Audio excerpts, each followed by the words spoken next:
Welcome students. आज हम पढ़ेंगे security analysis and portfolio management के अंदर इन्वेस्टमेंट टाइमिंग एंड पोर्टफोलियो की परफॉर्मेंस एवेल्यूएशन। इसका बेसिक मीनिंग होता है कि इन्वेस्टमेंट की जब आप इन्वेस्ट करते हैं पैसा तो उसकी टाइमिंग क्या है, पोर्टफोलियो के अंदर पोर्टफोलियो की परफॉर्मेंस क्या है, इन दोनों तीनों चीजों को इवैल्यूएट करना मींस इसका मूल्यांकन करना। क्योंकि जब भी कोई बिजनेसमैन या इन्वेस्टर इन्वेस्ट करता है पैसे बिजनेस के अंदर तो वो क्या देखता है, टाइमिंग देखता है। टाइम के हिसाब से कोई भी जो इन्वेस्टर रहता है वो इन्वेस्टमेंट करना पसंद करता है। अगर इन्वेस्टमेंट की बात की जाए तो आपने इन्वेस्टमेंट कब किया, कितने टाइम के लिए किया, कितने टाइम आपको कितना रिटर्न अमाउंट मिल रहा है, किस हिसाब से मिल रहा है, उससे आपको प्रॉफिट हो रहा है या नहीं हो रहा है, ये सारे अलग अलग एस्पेक्ट्स या ये डिफरेंट टाइप्स की चीजें जो है वो इम्पोर्टेंट पार्ट होती है।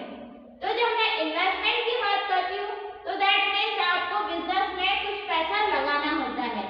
हम लोग पोर्टफोलियो मैनेजमेंट पढ़ रहे हैं और अभी तक मैंने जितने भी पोर्टफोलियो मैनेजमेंट के लेक्चर्स आपको पढ़ाए हैं उसके अंदर मैंने आपको सिंपल सी एक चीज जो है वो समझाई क्या कि जब भी आप जो पोर्टफोलियो मैनेजमेंट को मैनेज करते हैं या पोर्टफोलियो मैनेजमेंट की बात करते हैं तो उसके अंदर मोस्ट इंपॉर्टेंट थिंग्स जो आती है व्हिच इज कॉल्ड इन्वेस्टमेंट। आपका पैसा आप कितना लगा रहे हैं, किस हिसाब से लगा रहे हैं, उसका आपको क्या रिजल्ट मिल रहा है, कितनी रिस्क आप फेस ऑफ कर रहे हैं, उससे आपको रिटर्न अमाउंट कितना मिल रहा है, किस हिसाब से मिल रहा है, ये सारी डिफरेंट थिंग्स जो रहती है वो इम्पोर्टेंट होती है। तो जब आप इन्वेस्टमेंट की बात करते हैं तो इन्वेस्टमेंट क्या होता है, आपने पैसे इन्वेस्ट किए तो उसकी टाइमिंग क्या है, कितने दिनों बाद आपको रिटर्न अमाउंट मिला है, उसे आप क्या कहेंगे, इन्वेस्टमेंट की टाइमिंग। फिर हम नेक्स्ट पढ़ रहे हैं पोर्टफोलियो का परफॉर्मेंस। पोर्टफोलियो का परफॉर्मेंस मतलब आपको उससे रिटर्न अमाउंट जो मिली है उस वो आपके लिए प्रॉफिटेबल है या नॉट प्रॉफिटेबल है, वो यूजफुल है या नहीं यूजफुल है, टाइम के अकॉर्डिंग आपको मिली है या नहीं मिली है। क्योंकि कुछ चीजें ऐसी होती है कि जब आपको टाइम के अकॉर्डिंग मिलनी चाहिए तभी मिले तो ही आपके लिए बेनिफिशियल का काम करती है या वो बेनिफिट होता है आपके लिए। अगर वो टाइम के बाद मिलेगी तो क्या वो आपके लिए फायदेमंद होगी, नहीं होगी। तो ये जो चीजें रहती है पोर्टफोलियो के अंदर इंपॉर्टेंट एस्पेक्ट होता है। तो इन्वेस्टमेंट की बात की जाए तो इन्वेस्टमेंट क्या होता है, ऐसा इंपॉर्टेंट या मेन फैक्टर होता है जो कि आपको क्या करता है, इन्वेस्टमेंट की बातों को समझाता है। बेसिकली जब आप बिजनेस में पैसे लगाते हैं तो किन किन वजह से लगा रहे हैं, उससे आपको क्या फायदा मिल रहा है, स्ट्रेटजीज क्या है आपकी, वो आपके लिए प्रॉफिटेबल है या नहीं है। तो ये सारी चीजें जो है वो इम्पोर्टेंट होती हैं। फर्स्ट उसको इवैल्यूएट करना मतलब उसका मूल्यांकन करना। तो उनको किस हिसाब से आप मूल्यांकन कर रहे हैं वो सारी चीजें जो है हम समझेंगे इस लेक्चर में। अब इतना आपको समझ में आया कि आज हम पढ़ने वाले हैं कि इन्वेस्टमेंट की टाइमिंग क्या होनी चाहिए, पैसा लगाने की टाइमिंग क्या होनी चाहिए, आपको सही टाइम पे रिटर्न अमाउंट मिला है तो ही आपके लिए फायदा है, अगर आपको टाइम के अकॉर्डिंग रिटर्न अमाउंट नहीं मिलेगा तो क्या आपके लिए बेनिफिशियल होगा, नहीं होगा। नेक्स्ट पोर्टफोलियो की परफॉर्मेंस क्या है। जब आप पोर्टफोलियो की परफॉर्मेंस की बात करते हैं तो पोर्टफोलियो को इवैल्यूएट करना, अलग अलग चीजों का डाटा कलेक्ट करके रखना, उनको कैलकुलेट करना, सारी चीजों का इंपॉर्टेंट एस्पेक्ट होता है। तो फर्स्ट जो पोर्टफोलियो का इवैल्यूएशन है वो है investment return measurement. Investment return measurement हमें ये बताता है कि आपका जो इन्वेस्टमेंट आपने की है उसका रिटर्न अमाउंट कितना आपको मिल सकता है। मेजरमेंट करना मतलब कि आप नापना, मेजरमेंट को आप हिंदी में कह सकते हैं नापना या मापना। आप जब किसी चीज का मेजरमेंट करते हैं, मैथ्स में आपने बहुत बार ये टर्म यूज मेजरमेंट मींस आप क्या कर रहे हैं, किसी चीज को मेजर कर रहे हैं, एक एवरेज रेट में क्या कर रहे हैं, उन्हें मेजर कर रहे हैं। तो जब आप मेजरमेंट की बात करते हैं तो आपके इन्वेस्टमेंट के रिटर्न को भी आप मेजर करेंगे। भैया कितना पैसा मैंने लगाया था, कितना पैसा मुझे रिटर्न अमाउंट मिली है, कितने टाइम में मिली है। अब फॉर एग्जाम्पल अगर आपने म्यूचुअल फंड में पैसा लगाया है, 1 साल के लिए लगाया है, तो 1 साल बाद में आप खुद से कैलकुलेट करेंगे, मेजर करेंगे कि इतना पैसे तो मुझे मिनिमम मिलना ही चाहिए। बट वो फिर टाइम के अकॉर्डिंग, टाइम के हिसाब से, उनकी पॉलिसीज के हिसाब से भी फर्क पड़ता है। और फिर उन्होंने आप अपने खुद के मेजरमेंट के हिसाब से, अपने खुद के माइंड के हिसाब से एक अनुमान लगा लेते हैं, एक चीजों को एवरेज मेजर कर लेते हैं कि इतने पैसे तो मुझे मिलना ही चाहिए। अब उतना मिल रहे हैं आपको या नहीं, ये क्या है, आपके फ्यूचर पर डिपेंड करता है कि फ्यूचर में आपको कितने पैसे मिलेंगे या नहीं, वो आपकी फ्यूचर पर्पस या फ्यूचर स्ट्रेटेजीज के ऊपर डिपेंड करता है। But normally at a present time आप एक मेजरमेंट जो है वो तैयार करके रखते हैं, तो उस मेजरमेंट के अंदर आप चीजों को क्या कर रहे हैं, इन्वेस्टमेंट को, कि कितना उसकी रिटर्न को, और सारी चीजों को क्या कर रहे हैं, मेजर कर रहे हैं। तो उसे आप क्या कहेंगे, इन्वेस्टमेंट का रिटर्न का मेजरमेंट कहेंगे।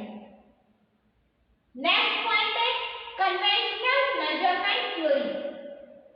एक थ्योरी है जो कि आपको ये बता रही है कन्वेंशनली मेजरमेंट करने का। कन्वेंशनली मेजरमेंट मतलब किसी को कन्वेंस करके एक मेजरमेंट तैयार करना। ये एक थ्योरी है, ये ऐसा सिद्धांत है जिसके तहत आप क्या कर सकते हैं, आपका जो मेजरमेंट इन्वेस्टमेंट है उसको आप पूरी तरीके से रेडी कर सकते हैं। बेसिकली देखा जाए तो कन्वेंशन की मेजरमेंट थ्योरी जो है वो आपको ये बताती है कि आप आपका मेजरमेंट जो है वो किस तरीके से कर रहे हैं, या आप आपका मेजरमेंट परफेक्टली कर भी रहे हैं या नहीं कर रहे हैं। तो सेकंड स्टेप जो हमने यहाँ पर पढ़ी वो ये बताती है कि आपकी कन्वेंशनल मेजरमेंट की थ्योरी क्या है, मतलब आपका जो सिद्धांत है वो कन्वेंशनली रूप से किस पर्पस से बना है या किस हिसाब से उसे तैयार किया गया है।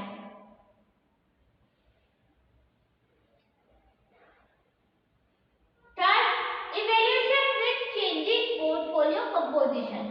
जब आप पोर्टफोलियो की बात करते हैं तो पोर्टफोलियो कंपोजिशन को इवैल्यूएट करना एंड देन उसको चेंज करना। Changing with evaluation with changing, change के साथ साथ उनका मूल्यांकन करना, बदलाव तथा मूल्यांकन दोनों साथ में करना। किसके अंदर, पोर्टफोलियो के अंदर। बहुत ही इंपॉर्टेंट पॉइंट है ये आपको ये समझाता है कि अगर आपको रिटर्न अमाउंट जो है वो उस तौर पर नहीं मिलता जितना आप सोचते हैं, जितना आपने मेजर किया है, इवैल्यूएट किया है, तो फिर क्या चेंजेस हो सकते हैं उसमें। ये मोस्ट इंपॉर्टेंट थिंग्स होते हैं कि आपको अगर रिटर्न अमाउंट, मान लीजिए कंपनी में इतना बोला था पर उस हिसाब से आपको रिटर्न अमाउंट उन्होंने नहीं दिया, झूठ बोल दिया आपसे कि पैसा डूब गया है, अभी नहीं मिलेगा, ये वो जो भी रीजन उन्होंने बताया, तो उस हिसाब से क्या चेंजेस हो सकते हैं। फिर आप भैया कोई लीगल एक्शन लेंगे जिसके थ्रू उसके खिलाफ जो है वो कार्यवाही की जाएगी कि आप क्या कर रहे हैं उनको इवैल्यूएट करने की। तो ये जो प्रोसेस है वो आपको ये बताती है कि उस टाइम पे क्या क्या चेंजेस हो सकते हैं according to their situation and according to their market condition. Market conditions को देखते हुए और सिचुएशन को देखते हुए क्या क्या चेंजेस पोर्टफोलियो में किए जा सकते हैं। Next, fourth point is evaluation with market timing. Market की टाइमिंग का मूल्यांकन करना, इवैल्यूएशन करना मतलब मूल्यांकन करना, मार्केट की टाइमिंग का इवैल्यूएट करना। मैंने आपको पहले भी बताया है जो बिजनेस रहता है, चाहे वो पोर्टफोलियो का बिजनेस हो, चाहे वो अदर बिजनेस हो, किस पर डिपेंड करता है, मार्केट की सिचुएशन पर, मार्केट की कंडीशन पर। तो मार्केट की सिचुएशन क्या है और मार्केट की कंडीशन क्या है, इसका इवैल्यूएशन, देन फिर आप क्या करते हैं, आपके पोर्टफोलियो को रेडी करते हैं।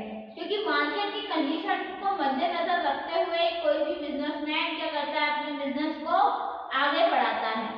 क्योंकि मार्केट की कंडीशन क्या होती है, हमेशा मोस्ट इंपॉर्टेंट टाइम होता है। तो मार्केट का टाइमिंग क्या चल रहा है, पॉजिटिव चल रहा है या नेगेटिव चल रहा है, मार्केट की कंडीशन अप में चल रही है या डाउन में चल रही है। ये मोस्ट इम्पोर्टेंट रहता है कि आप एनालाइज करें कि चीजें जो है वो किस तरीके से आप अज्यूम कर सकते हैं। Now next is performance attribution procedures and evaluation. जो परफॉर्मेंस है उसकी प्रोसीजर क्या है, उनको किस एट्रीब्यूट के तहत आपने इवैल्यूएट किया, ये भी मोस्ट इम्पोर्टेंट होता है। पोर्टफोलियो मैनेजमेंट के अंदर आपकी परफॉर्मेंस मेन टॉपिक होता है। आपका पोर्टफोलियो के अंदर क्या परफॉर्मेंस रहा है, किस हिसाब से आप उसे जज कर रहे हैं, किस एस्पेक्ट से जज कर रहे हैं, किन किन चीजों को आप देख रहे हैं और उसको किस तरीके से इवैल्यूएट कर रहे हैं, ये ज्यादातर क्या होता है, इम्पोर्टेंट होता है। तो जब पोर्टफोलियो मैनेजमेंट की बात आती है तो आपका जो इन्वेस्टमेंट का टाइमिंग है वो कैसा है, उस हिसाब से परफॉर्मेंस जो है वो किस तरीके से परफॉर्म की गई है, आपको रिटर्न अमाउंट कितनी दी गई है, मार्केट की रिस्क कितनी है, बिजनेस के अंदर कितने रिस्क अवेलेबल है, उसको कंडीशंस को समझते हुए उसको किस तरीके से आपके आगे जो है वो रखा गया है, ये सारे एस्पेक्ट्स भी क्या होते हैं, इंपॉर्टेंट होते हैं। Now last one is balance between high return and acceptable risk. जब आप रिटर्न की बात करते हैं और रिस्क की बात करते हैं तो दोनों के बीच में एक बैलेंस होना चाहिए। रिस्क और रिटर्न के बीच में क्या होना चाहिए, एक कॉम्बिनेशन या एक बैलेंस होना चाहिए जिससे आप आपके रिस्क को भी कवर कर सकें और उसके साथ साथ आपको हाई रेट ऑफ रिटर्न भी मिल जाए। जब आप रिटर्न की बात करते हैं तो रिटर्न किस हिसाब से मिलना चाहिए, आपको हाई रेट ऑफ रिटर्न मिलना चाहिए, मतलब ज्यादा से ज्यादा रिटर्न मिलना चाहिए। और ज्यादा से ज्यादा रिटर्न अमाउंट कब मिलेगा, जब आप क्या करेंगे, अपनी बिजनेस से रिस्क कम कर देंगे या रिस्क को कम करना जब भी शुरू करेंगे तो आपको रेट ऑफ रिटर्न क्या हो जाएगा, जनरेटिंग बढ़ जाएगा। तो ये सारी चीजें जो है वो इम्पोर्टेंट परफॉर्मेंस होते हैं आपके इन्वेस्टमेंट की टाइमिंग के अंदर। या जब आप इन्वेस्टमेंट की टाइमिंग या पोर्टफोलियो के परफॉर्मेंस की बात करते हैं तो उसके अंदर ये 6 फैक्टर्स जो है वो इम्पोर्टेंट माने जाते हैं। आप किस तरीके से इन्वेस्टमेंट कर रहे हैं, उसकी टाइमिंग क्या है, उसका रेट ऑफ रिटर्न क्या है, उसके अकॉर्डिंग उसकी पोर्टफोलियो की परफॉर्मेंस क्या है। तो ये सारी चीजें जो है वो एक इम्पोर्टेंट एस्पेक्ट होता है जो कि आपके लिए बेनिफिशियल भी होता है और साथ ही साथ आपका पोर्टफोलियो का मैनेजमेंट भी तैयार करता है। तो ये 6 पॉइंट मैंने आपको अभी बताया, मैं इसको एक बार फिर से आपको समराइज करती हूँ इन अ शॉर्ट कंटेंट। एक शॉर्ट कंटेंट में एक समरी आप तैयार कर सकते हैं इन 6 पॉइंट्स के थ्रू। तो अगर आपसे कोई ये पूछता है कि इन्वेस्टमेंट डिसीजन या इन्वेस्टमेंट की टाइमिंग क्या होती है पोर्टफोलियो के अंदर, तो वो ये 6 टाइप्स की होती है। ये 6 फैक्टर होते हैं जिसके थ्रू आप इन्वेस्टमेंट के डिसीजंस आपके लेते हैं और इनकी पोर्टफोलियो की परफॉर्मेंस को जज करते हैं। तो मैंने आपको पहला बताया था, फर्स्ट किस तरीके से आप इन्वेस्टमेंट करते हैं, इन्वेस्टमेंट की रिटर्न को मेजर करते हैं। सेकेंड, कन्वेंशनल मेजरमेंट थ्योरी, एक मेजरमेंट की थ्योरी सिद्धांत होते हैं जिसके थ्रू आप क्या करते हैं, सारी चीजों को मेजर करते हैं conventionally. Conventionally in the sense आप अपने अकॉर्डिंग उसे चेंज करके अपने अनुसार क्या कर सकते हैं, उसे मेजर कर सकते हैं। फिर थर्ड मैंने बताई थी evaluation with changing portfolio composition. जब आप पोर्टफोलियो कंपोजिशन की बात करते हैं तो उसका मूल्यांकन करना और उसमें क्या क्या चेंजेस हुए हैं उसको जज करना या एनालाइज करना। Now fourth one is evaluation with market timing. Market की टाइमिंग का मूल्यांकन करना, मार्केट की में पोजीशन क्या है आपकी, ये इसका मूल्यांकन करना, आपके मार्केट की कंडीशन क्या चल रही है इसको एनालाइज करना भी इम्पोर्टेंट माना जाता है। Now next is performance attribution procedures and evaluation. जो आपकी परफॉर्मेंस है और प्रोसीड्यूर है इनको सबको इवैल्यूएट करना प्लस एट्रीब्यूट करना, ये भी इम्पोर्टेंट एस्पेक्ट है जिसके थ्रू आप क्या कर सकते हैं, आपकी इवैल्यूएशन को, ये इन्वेस्टमेंट को जज कर सकते हैं। Now last one is balance between high return and acceptable risk. जब आप रिटर्न और रिस्क की बात करते हैं तो उन दोनों के बीच में एक परफेक्ट बैलेंस होना चाहिए, ताकि जिससे क्या हो सके, रिस्क और रिटर्न जो है वो कंबाइनली 1 to 1 चल सके। कभी रिस्क कम होनी चाहिए तो रिटर्न ज्यादा मिलना चाहिए, कभी अगर रिस्क ज्यादा हो गई तो फिर रिटर्न को भी मैनेज होना पड़ता है। तो ये सारे एस्पेक्ट्स जो है वो इम्पोर्टेंट होते हैं आपकी इन्वेस्टमेंट की टेक्नोलॉजी से। जब आप किसी बिजनेस में इन्वेस्टमेंट की बात करते हैं या आप वाकई में किसी बिजनेस में एज अ इन्वेस्टर इम्पोर्टेंट है या इन्वेस्टमेंट करना चाहते हैं, तो उसके लिए आपको ये पॉइंट्स जो है वो बहुत इम्पोर्टेंट होते हैं कि आप किस तरीके से उसको एनालाइज करते हैं, किस तरीके से आप रिटर्न को मेजर करते हैं, कि कितना अमाउंट आप लगा रहे हैं बिजनेस में, कितना रेट ऑफ रिटर्न के थ्रू आपको वापस मिल रहा है, क्या वो कंपनी सही है या नहीं, उसकी मार्केट की कंडीशन क्या है, मार्केट के अंदर उसकी पोजीशन क्या है, ये सारी चीजों को एनालाइज करके या इवैल्यूएट करके ही आप बिजनेस को क्या कर सकते हैं, इन्वेस्टमेंट कर सकते हैं। तो ये था आपका investment timing and portfolio performance under evaluation, कि आप जब पोर्टफोलियो मैनेजमेंट की या पोर्टफोलियो की परफॉर्मेंस की बात करते हैं तो उसमें आप किस तरीके से इन्वेस्टमेंट टाइमिंग क्या होती है और किस तरीके से उसमें इन्वेस्टमेंट कर सकते हैं आप। इसी के साथ ये टॉपिक जो था आज कंप्लीट होता है। तो हमारा जो 4th यूनिट है वो कंप्लीट होती है। नेक्स्ट लेक्चर से मैं आपको पढ़ाऊंगी 5th यूनिट के टॉपिक्स और 5th यूनिट के चैप्टर्स के बारे में हम डिस्कस करेंगे, जो कि आपकी लास्ट यूनिट है। तो security analysis and portfolio management की हम लोगों ने अभी तक 4th यूनिट जो है वो कंप्लीट कर ली है। नेक्स्ट लेक्चर से मैं आपको पढ़ाऊंगी 5th यूनिट। तो तब तक के लिए thank you so much and keep watching.